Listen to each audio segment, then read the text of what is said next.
Hello, Technopistemy. I think it's interesting, your statements on consciousness and materialism. I'm also a materialist, but I'm a subjectivist. I think I understand what you are getting at with having to admit that there's still some sort of a dualism between experience and the material.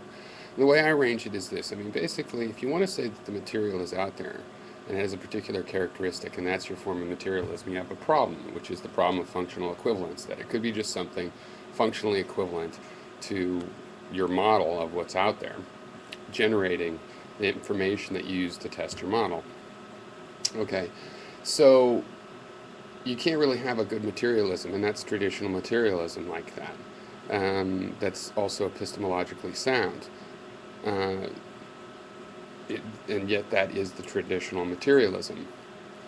But what you can have is, in your epistemological foundation, all you have to work with are perceptions, correct? And so all you know about the material world is from a subset of your perceptions, the sense perceptions.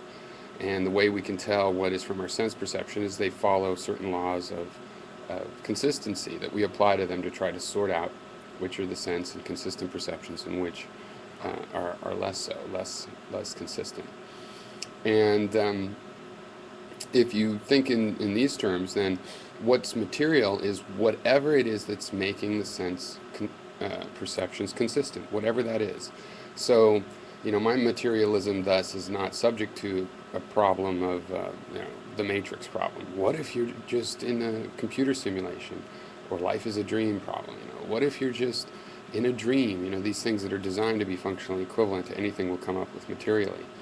But my definition isn't subject to that, because if we're in a computer simulation, then material is whatever is making our perceptions consistent. And same as if we're in somebody else's dream, well, then their mind is the material that's making our dream so consistent that we can come up with these physical theories, for example. And if you arrange materialism this way, I think it starts to make sense, and it also makes sense why you would say there's experience is still fundamental, because that's really what we're working from. So in a sense, we just say that epistemologically the experiences are fundamental, but since we come up with this very important theory of materialism, material becomes important, but material is really whatever's making those experiences consistent, and we identify that and we can work with that and make progress in materialism with it, all without ever having to solve this problem that cannot be solved of functional equivalence.